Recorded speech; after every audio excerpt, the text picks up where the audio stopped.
just between us. If you're looking for a new podcast, might I recommend our podcast? Hi, I'm Gabe Dunn. And I'm Allison Raskin. We have a weekly show called Just Between Us, where we explore every kind of topic out there. From mental health to sexuality to animal behavior to science. We love to interview fascinating people about their various expertise. We also answer listener questions and play a very silly game called Hypotheticals. You're not going to want to miss it. It's unhinged. And if you don't want to trust our word for it because it's our show, you should know that the iHeart Podcast Awards nominated us for Best Ensemble for 2023. That means that we are good at our jobs. Or we have good chemistry. Ooh. So check out Just Between Us every Wednesday.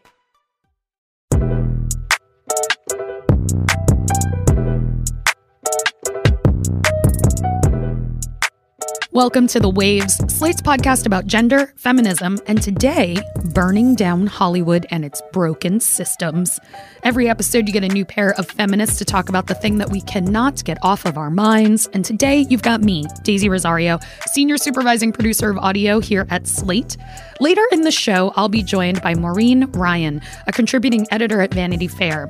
She's a longtime entertainment journalist and TV critic whose book, Burn It Down, Power, Complicity, and a Call for Change in Hollywood was released earlier this year. Maureen, or Mo as she likes to be called, has written an in-depth and thorough accounting of various Hollywood horror stories from over the years. We're talking racism and sexual harassment in writers' rooms, powerful bosses mentally and physically abusing assistants, and most importantly, how none of these stories are examples of one bad apple. They all show how systems work to protect abusers with power and how even well-meaning people can get pulled into protecting bad behavior when that is what is rewarded. You might remember at the start of the summer hearing some wild details about what it was like for some writers and actors working on the hit TV show Lost. We must have been at about 40,000 feet when it happened. In an air pocket. It dropped. But we crashed 1,000 miles off course. They're looking for us in the wrong place. Stranded on an island. No one's coming for us. This place is different. We all know it. We all feel it. Those stories came from a chapter of this book that was previewed in Vanity Fair. This is a book that certainly could not exist without both the Black Lives Matter movement and the Me Too movement.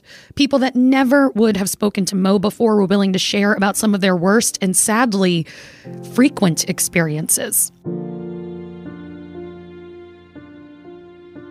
I wanted to hear from Mo about the process of writing this book and releasing it when we are already living in the backlash to the movements that made it possible to write the book in the first place.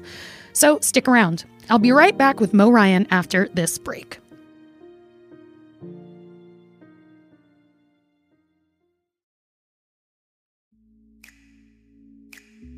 Hey Waves listeners, we hope that you are loving the show. And if you never want to miss an episode, you should definitely subscribe to our feed. New episodes come out every Thursday morning. While you're there, you should check out our other episodes. Last week, I spoke with RuPaul's Drag Race contestant, Mrs. Kasha Davis, about their life in drag and doing drag story hours for families. It was a great episode that you do not want to miss. Slate listeners, are you ready to shape the future? Discover a one-of-a-kind opportunity with Schwartzman Scholars, a fully funded one-year master's program in global affairs. Hosted in Beijing, China, Schwartzman Scholars is an immersive experience designed to prepare the next generation of leaders to promote intercultural understanding and make an impact.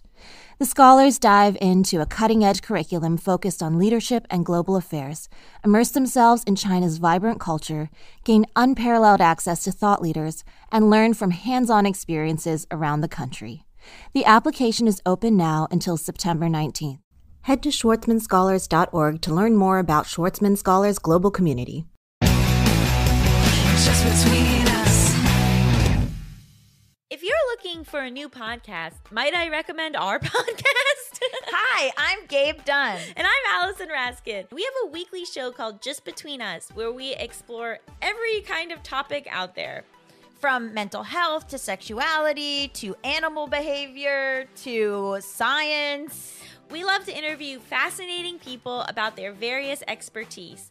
We also answer listener questions and play a very silly game called Hypotheticals. You're not going to want to miss it. It's unhinged. And if you don't want to trust our word for it because it's our show, you should know that the iHeart Podcast Awards nominated us for Best Ensemble for 2023. That means that we are good at our jobs. Or we have good chemistry. Ooh. So check out Just Between Us every Wednesday. Welcome back to The Waves. I'm very excited to be joined today by Mo Ryan. Mo, thank you so much for coming on The Waves. Thank you so much for having me. I'm very happy to be here. I was really looking forward to reading your book when I saw that it was announced. You are a critic whose work I have followed for a while. And also we were in general, the last many years kind of coming out of this time of reckoning, if you will, of people actually calling things out and some of those things that have been very hard to call out over the years being addressed. Good evening, and it's great to have you with us here to start another week. And we begin tonight with the Harvey Weinstein verdict, guilty of rape and criminal sexual assault, not guilty on 3 other counts. Tonight, he's been taken to New York's infamous Rikers Island, once one of the most powerful figures in Hollywood. Tonight, Weinstein is now behind bars. What a night for Hollywood. Women and men taking the red carpet, wearing black, showing solidarity, passionately making a huge statement at the Golden Globes, calling for an end to harassment and gender inequality. And the passion reached its peak with Oprah, first black woman to get the Lifetime Achievement Award at the Globes. So I want all the girls watching here and now to know that a new day is on the horizon. So I guess where I really want to start is just kind of like, how did you get started writing this book, and how long did it take you? It took around 2.5 years. The hardcore writing of it, I would say, occupied a lot of 2021 and all of 2022, and even bits of 2023, believe it or not. And, as far as why do it, I've been a journalist and a critic for 30 years. I have always loved what I do. And I really loved writing about popular culture with more of a focus on TV, in part because you can get at so much of just culture in the world and society, even politics with all of that. But since we've had a number of reckonings, or the beginnings of a number of reckonings on a number of fronts, I felt like there hadn't been one book to tie it all together and to look at it from like the 10,000 foot view. Why does this keep happening? There are so many bad outcomes in the industry, or bad situations in the industry. Is it in fact a machine designed to create bad outcomes? I just got kind of ticked off. 2.5 years ago, I remember just being really tired of doing repetitive stories about like bad outcomes or bad situations, toxic situations. And then also I got this sense that, oh, well, we talked about that, so it's okay now. Oh, did we talk? Did we talk about it enough? First of all, did we actually do the real talk that is awkward and messy and actually produces real change? And is that change being sustained? Or did we put a square on our Instagram or like a hashtag on our social media and decide that that's finished now? It's like, no, we can't. That's not enough. So, we shouldn't be surprised that an industry based around storytelling and performance can be performative in terms of change and evolution. That's okay. I'm not saying that as a burn. I'm saying we need to just also look at, okay, words matter, gestures matter, but what matters more is substantial, sustained change. And I didn't see that happening. As somebody who is just over 40, I can't help but notice that there's some regression already happening. You even have a line in your book. Issa Rae acknowledges the regression and how quickly it is coming on and making moves. But I am curious, with Me Too being not that long ago, with the summer of 2020 not being that long ago, with all of these things, but also the reality that we're living in where, we are already in a backslide, in a backlash, in all of that. What was it like, or what has the reaction been, I guess, to, you putting out this very thorough book? Well, first of all, I want to just touch on something you said about the backsliding. And again, like being in this game for so long, I have seen the backsliding happen so many times. I have seen the stats go down. There are some stats to do with Latinx actors that have gone down. There are stats to do with women of color directors that have gone down. I have seen the industry talk a big game and then backslide again and again and again. There are a lot of tough revelations in the book and a lot of tough truths that are offered up. I do love the industry and what it produces in many ways. Not every part of the industry, of course. But I think I come from just a family and personal, and just my tradition in my world is if you care about something, you take it seriously. And if you take it seriously, you critique it and you talk rationally about what's wrong with it when there's something wrong. So the fact that people have been so willing to say not only that, yes, they are in agreement, there are many, many issues in the industry that have not been systematically addressed, not been institutionally addressed. And honestly, I got to say, one of the most overwhelming responses that I've gotten has been, I saw myself in these pages. I was not your source, but I saw the situations that I've been in. And that's really actually been a huge part of my career. There's a feeling of relief that I think people feel when they feel validated in the idea, oh, it's not just me. I'm not the only one saying this. I think we've all been in that situation in life where it's like, am I wrong? Is my brain not working? Am I assessing the situation wrong? And you start to feel absolutely gaslit and just like you're losing it. Human beings will make errors, but a lot of the time what's happening in the industry is that people's own perception of right and wrong and what should or shouldn't happen is altered in a way that's not good for them. And I keep saying to people, and the book is 400 pages of me saying, honestly, it's really not you. It's how the industry is set up. And that has been so gratifying for people to go, okay, so it's not just me. There's many calls to action within the book. And that was really important to me to have that last third be, okay, stuff's messed up. How do we fix it? The timing of the book, I think, was a little fortuitous because the exploitation that resulted in things, Me Too, writers of color, queer creators and writers and directors, like a lot of people from historically excluded communities have felt exploited or ignored or boxed out for years. So like all of these issues to do with exploitation, there's a number of ways that the industry keeps those mechanisms of exploitation and exclusion going. And the strike absolutely fits into the narrative of all of that, because on top of an abusive working environment, you're also going to underpay me. And keep my image for all time and just use it whenever you want. Right. Keep my image for all time and ensure that I never make a dime if I write the biggest runaway hit of all time. Like Me Too was a moment of people feeling fed up. I don't even necessarily talk about 2020 as racial reckonings, because I do think there were recognition that racism in the industry exists, but it's very much up in the air whether that even goes beyond the opening stages in Hollywood, which is very much about the performative gestures, not so much about apportioning power more equally. I think a lot of people were very fed up for a long time. And so you saw these explosions of testimony and truth and storytelling and revelations. And this is a continuation of that. This is just people finding community. And in that community, all of them going, oh, it isn't just me. A lot of people are being screwed over as well. Okay, I'm not losing my mind. You mention and acknowledge in many ways that you're like, this does happen across industries, and that this is the industry that you know well and that you're plugged into. And so this is where you're going to focus.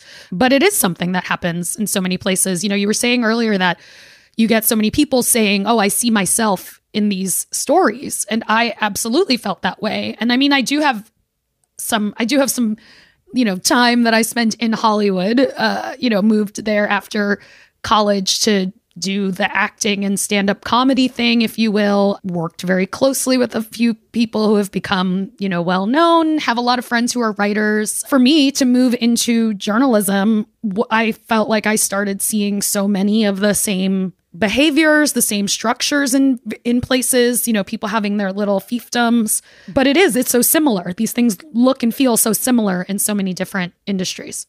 I think we're starting to have more reckonings about what I call either creative industries or storytelling industries. A lot of those industries revolve around brutal gatekeeping and brutal hazing to even stay in them. That's very true of Hollywood. It's true of journalism. It's true of fashion. It's true of music. Let's keep talking about how exploitative these industries can be. It's very much the lower rungs of any creative industry. It's about keeping people out or seeing how much pain or torture or toxicity you will take at the lower levels to ascend to a higher level at which, guess what? Your job might still be precarious and you're probably still underpaid, but oh gosh, you work for this prestigious outlet and so forth. Here's an interesting difference that I've noticed in this strike, because I covered the 2007, 2008 Writers Guild of America strike very closely. And one thing that was a big thing that kind of people like me were combating 15 years ago during that strike was this idea that Hollywood means mansion. I mean, I honestly wish I could time travel and just excise Entourage from people's brains. Johnny Chase, the monkey boy. F. Vince. How are you? Good to see you. Johnny's my brother, and he swears it wasn't him that let the monkeys free. Well, what's the real story, John? Well, Mr. Hefner, I'm not one to rat, but it was this guy that sprung the apes. Hey, with all due respect, Mr. Hefner, I never went near that zoo. Never. Well, you boys better remember who did. Or you're both out of here. That reinforced and cemented this idea in the public's brain that if you go to LA, you're probably going to end up in a mansion, at some point, and maybe it'll be a little bit difficult, but you'll have support systems and friends and people who maybe you argue with, but essentially you'll land on your feet. Whereas the reality is you have 6 roommates and you're sleeping on a mattress on the floor and you can barely pay your bills, and that's after you've maybe even gotten a job as an assistant. It's very, very rough financially, very rough psychologically. The hours are rough. Everything about it is really hard. 15 years ago, people thought, well, if you're a director in the industry, if you're a working TV writer, if you're a working actor, you're probably pretty set. Even then it wasn't necessarily true. It's a very uncertain, unstable industry. Even now, it's even less true. I actually think that it's harder to not just get in the door, but stay there. Very tough to make it. Many reasons are driving the strike. But a big point I wanted to make in the book, and I would love to reemphasize it here, is that someone working in an Amazon warehouse and someone working a low-level job at Amazon in their TV or film realm or on an Amazon show's set, their predicaments are not different. Because not making a ton of money, working long hours perhaps, not a lot of job security, not a lot of benefits unless someone is in a guild or a union or whatever. You see Amazon warehouse workers doing something that Hollywood industry workers did actually starting around 90 years ago, if not more. Hollywood workers realized a long time ago they do view us as disposable widgets. No matter what, they're going to view us that way. And that's certainly true now. But if we don't unionize, we will be destroyed. And there was a really interesting article in the Los Angeles Times about Squid Game and about production conditions in South Korea. Squid Game was an enormously popular show all across the world on Netflix. You get paid by the day. And if the production decides that a 24-hour shoot, literally a day goes for the entire 24 hours, you just get that one fee for being on your feet, being at work 24 hours. And that's what would be happening here. And I bet some studios wish that was happening here. All right, we are actually going to take a quick break here, but if you want to hear more from the Waves on another topic, check out our Slate Plus segment, where today we're continuing our recap of HBO's Sex and the City sequel series, and Just Like That. This week, Shayna Roth and Heather Schwedel are talking episode 8. Now, that content is only available to Slate Plus members. If you are already a member, thank you. Your support means that we get to keep bringing you all the Slateness that you love. And if you're not a member yet, please consider joining. Members get benefits like 0 ads on any Slate podcast, no hitting the paywall on the Slate site, and bonus content of shows just like this one. You also can get bonus content for Amicus, Slow Burn, and so many more. To learn more, go to slate.com/The Waves Plus.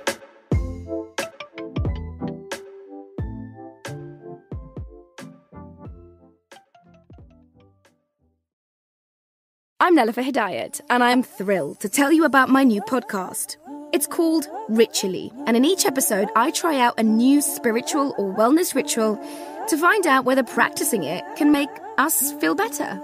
I will be waking up at the crack of bloody dawn to partake in this ritual. Ritually, the podcast from Brazen, where we explore what spirituality looks like for our secular world. Search for Ritually wherever you listen to podcasts. Hey everybody, it's Tim Heidecker. You know me, Tim and Eric, Bridesmaids, and Fantastic Four. I'd like to personally invite you to listen to Office Hours Live with me and my co-hosts, DJ Doug Pound. Hello. And Vic Berger. Howdy. Every week we bring you laughs, fun, games, and lots of other surprises. It's live. We take your Zoom calls. Music. We love having fun. Excuse me? Songs. Vic said something. Music. Songs. Music. I like having fun. I like to laugh. I like to meet people who can make me laugh. Please subscribe now. All right, welcome back to The Waves. I'm Daisy Rosario, and I'm talking all about why we need to burn Hollywood down with Mo Ryan. So, I mean, a lot of what your book gets into is, these stories of abuse, of harassment, and how these things are structural, right? And so obviously when we think of Me Too, I think a lot of people understand that it is, kind of more specifically, people are often talking about like experiences of sexual harassment and assault and things like that. But, there's kind of more just general abuse and poor treatment that also affects everyone in the industry, but can be especially hard on the women and people of different backgrounds as well. I think like you really see in these stories, like even very powerful women or women that we would say consider powerful in their circumstances, had to deal with a lot of this. I think that the story is still being written on that front, really, because I'm still having things land in my inbox or people reach out to me with stories of how they are, women, especially women, non-binary folks, queer folks, especially women of color, they are facing a host of obstacles still every single day.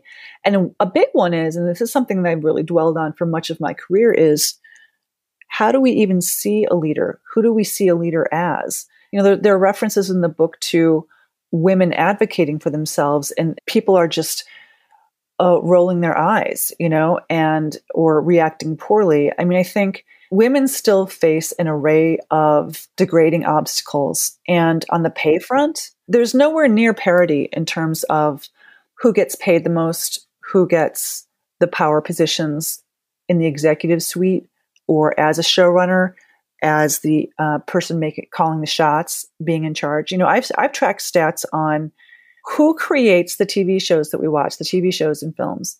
If we were following just a mere demographic reality, half of the directors, half of the creators would be women. That's not the case. It always stalls out around 35%. To some degree, streaming platforms have had a better track record in terms of hiring women to be creators. But even there, it stalls out around 35%. Not to be that numbers person again, but there's one number that I cannot get out of my head, and it lives rent-free, and it probably always will. But USC has this great center, the Annenberg Center. Basically, they track a lot of this data in terms of film and TV. Their meta study of 1,600 films, so the top 100 grossing films over a period of 16 years, women of color directed 21 of them. I can't get that number out of my head. 21 films out of 1,600. So it's incredibly troubling to me that's the kind of number that barely budges. And what you have in Hollywood is a lot of the powerful people I'm just going to say it, are well-meaning white people, and they take the anecdata, that's kind of the term for like, well, we hired this Guatemalan American woman to direct this episode of TV. That's great. Cool. That's great. She is a gig worker who's going from job to job. Who's in charge of your network? Who's in charge of your studio? Who's the producing director? Who created that show? And the barriers there are still incredibly real. And then what you get into, I don't love the term white fragility because I don't think it's fragile. I think it's often quite violent in terms of how people are treated. But you get this whole hurt feelings thing. And in Hollywood, you can't cross people. You can't make them feel negative feelings. I can because I don't work for these people. So what I try to do is ask the awkward questions and say, this is absolutely a fact. More women of all backgrounds are being hired on screen. That is only making up for the relative lack of women's roles over time. So we're really just trying to catch up to where things long should have been. But in terms of who's creating those shows, especially as we move into the world where everything is based on existing IP, the vast majority of people in charge of telling those stories and supervising the tellers of those stories are white men. You know what else I was thinking of, just as we were talking about the combination of this and opportunities and, people get the opportunities is like one of the famous quotes or like lines that came out of the story about Orange is the New Black is when the head of Netflix is like at a party talking about, he kind of slips for a minute essentially in front of the cast because they don't publish numbers. They don't tell people the stats, the data. They always say things like, it's the most viewed show. And you're like, cool. What does that even mean? Head of Netflix at this party is like, Orange is the New Black was watched by more people than Game of Thrones, which, Game of Thrones in terms of like what it became in the culture, it was treated like HBO knows this is a big success. Everyone involved made more money as it went on. But besides that point, the two guys, the two showrunners, like got so many opportunities. And I know that Jenji Kohan has also done other work since, but I can think of projects that I know that the two guys who did Game of Thrones were given that were taken away. I know more about what they were given than anything that Jenji Kohan has legitimately done since. And that's wild in and of itself. It's absolutely wild. I love The Witcher, which is on Netflix, that has Lauren Schmidt Hissrich. She's a great showrunner, But again, I went through as many high-level properties as I could. The Lucasfilm is a good example of this. There is a new show called The Acolyte, which has Wesley Headland is like the chief sort of like writer creator of that. I have yet to see a live-action Star Wars film or TV show that was created and overseen from jump by a woman of color. There is a woman of color, I believe, Deborah Chow, associated with Obi-Wan. I do not believe she was like essentially the lead writer or but yeah, it's very rare to find in these high stakes, high name recognition IP realms, anyone but the usual suspects. Because if you're the head of the studio, the guys who created Game of Thrones are a better bet. I would think that Jenji Kohan would be too. But even when women have supposedly made it, why are they not in these conversations? Why is she not getting a Batman?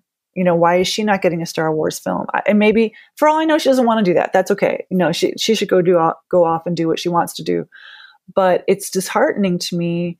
I personally think that we are really in danger of, once again, homogenizing the culture that we see, the viewpoints that we see. I talked about my book, Naren Shankar, who was the showrunner of a show called The Expanse. He's of South Asian heritage. And when the executives were like, hey, this role that you're talking about in the script is like, a very tall Polynesian woman. What if it was a white blonde actress? And he was like, no, we're not doing that. And he was supported by all the other EPs. And, so these little battles are fought every day, but the overall war, the direction of the war is being determined by people in these executive suites. And in these executive suites, they're willing to settle for tokenism still. And I think that that's not, to me, as a cultural critic, that's not enough. With the strikes that are happening right now, the thing that I couldn't help but think about, and that I think about in general when I see the strike or when I see the strike starting, and hear about these terrible deals that people have been getting, is that you also have all of these incredible talents who only broke through after, say, 2012 or so, that are people of more diverse backgrounds and things like that. So writers of color, women, in different roles, and even their success that they had came at a time in the industry where they were not being fairly compensated for these things. So even we saw their names and their faces more, but they're just as precarious as ever, if not more. Oh, Daisy, I gotta tell you. And this is very much happening in the IP world. So, so we cracked open the door. We're having somewhat more inclusive arrays of creators and leaders and, number one on the call sheet and showrunners and directors and so forth. So why don't we just replace all those positions with AIs instead of continuing down the path toward at least some inclusion? And we all know that there's not enough of it. Let's just maybe not have people doing those jobs at all. It's like, well, that's an interesting thing to say about, the industry has barely begun to truly create inclusive work environments. And that means, I'll just put it very baldly, not everyone who has the meaningful power is a white dude. Like, are we seeing that at the top layers? As we go up each layer, what's going on? What are we seeing up, as we go up the ladders? And I'm not dissing the folks on those ladders at the higher tiers who are from historically excluded groups. And I'm just saying the top gatekeepers look a lot like they did 20 years ago, 30 years ago when I started out. So it's interesting to me that all of those people who got a shot in the last 10 years who were from historically excluded groups were paid less. I'm just going to say it. Women of color get pennies on the dollars compared to what, white women get. So those patterns that play out in our society absolutely play out in the industry. So now what we're seeing is just the ladder that people would use to learn their craft and to get to those positions of power or influence or creative leadership. Those ladders are just being destroyed, no matter who you are. But it's especially harmful for people who are historically excluded. We are at a crisis point. What you have to judge people by is their track record. And what the industry has done for 100 years is try to not have creative people do stuff, and or pay them as little as possible, get rid of them, use them up, use them as disposable cannon fodder. Someone online was like, well, why are you mad about, innovation? I'm like, I'm not mad about innovation. I'm mad about the fact that the industry has exploited people for 100 years and has made exploiting people into a feature, not a bug, because, you'll get exposure and it's glamorous and it's cool. You know what? Jennifer Esposito just the other day on social media said she did not make the cutoff to get the SAG-AFTRA healthcare recently. She has been on a number of shows, including Blue Bloods. You know who she is. If you saw a picture of her, you'd know who she was. The cutoff to get the healthcare plan in SAG-AFTRA is earning from SAG-covered jobs $26,000 a year. 87% of SAG-AFTRA actors don't make that.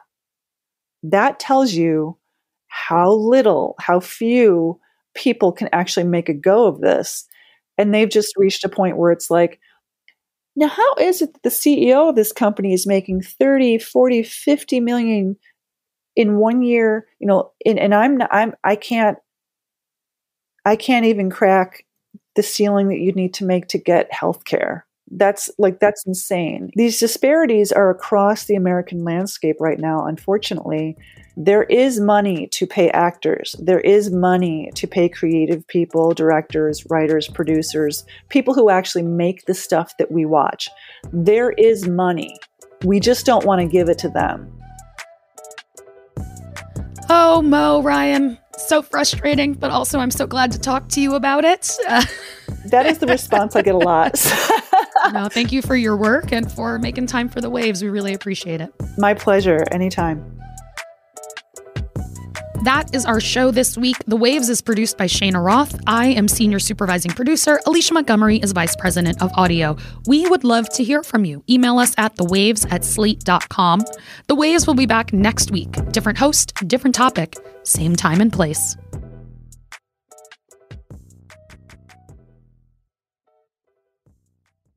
Hey there, we're going to be talking about And Just Like That for this Plus segment. That means there's going to be spoilers.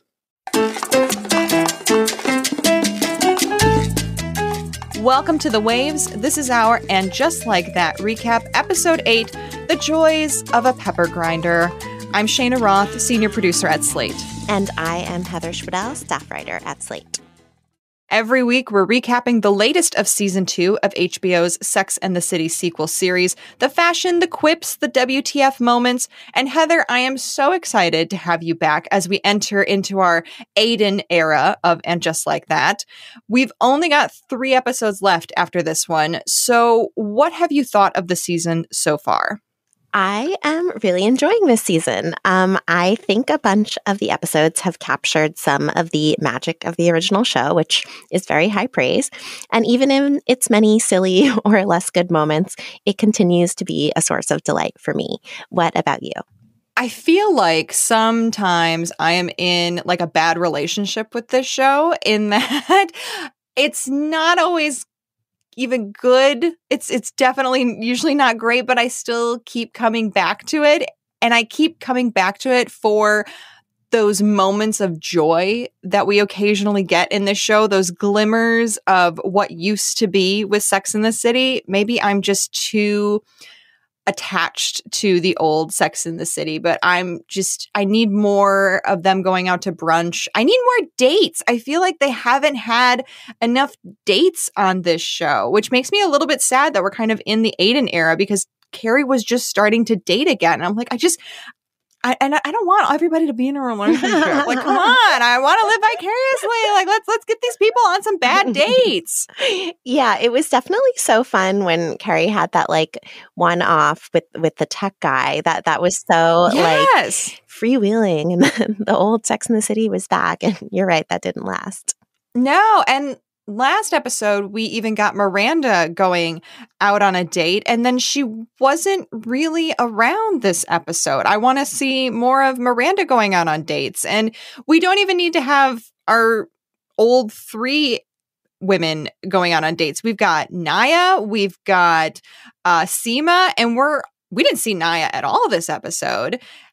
And Seema is just kind of saying how she's feeling bad a little bit that she may never find love. Let's get these women on some dates. Let's let them have some fun. Yes, I totally agree. I would love to see more of that. And it is strange how Naya just disappeared, or they're not really giving her like a consistent plot line. And LTW even was there for like a minute.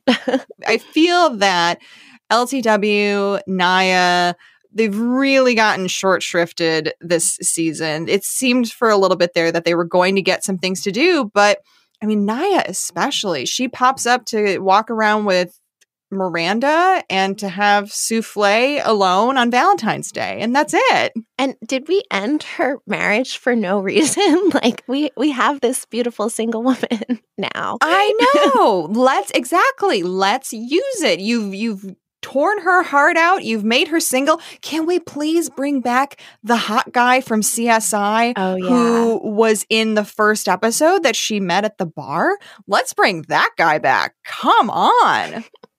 Yeah, I would love to see him or anyone again. Well, let's get into the latest episode of And Just Like That. We're going to do our usual 60-second recap. And Heather, you've drawn the short straw. You have to do it this week. Are you ready? I am ready. Okay, and go. Okay, so Aiden is back, and if there was any doubt as to how the last episode ended, they wake up in bed together. It's very intimate, very lovey-dovey. It's clearly they've been holed up in this hotel room for days. Like, they are together. And Carrie is just so into it. She's considering visiting him in Virginia, even though, flashback to the original series, that was one of the things that went horribly when she visited his cabin in Suffern. So she's talking up a storm with the girls about how much things are going great with Aiden, and she wants them to spend time with him. Everyone's excited, except for Seema. We'll get back to that. Oh, and she also tells Miranda she's having the best orgasms of her life. 20 seconds left. Crazy.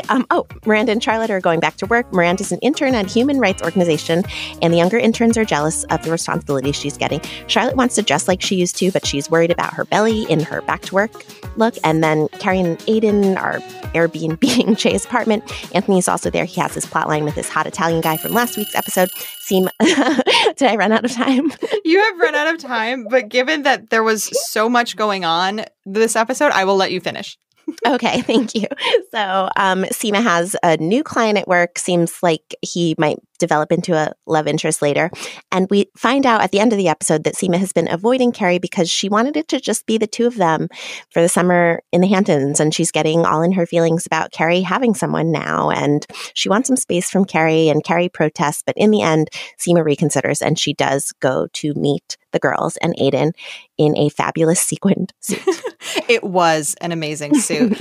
I feel like a lot of this episode got drowned out by the Aiden and Carrie stuff.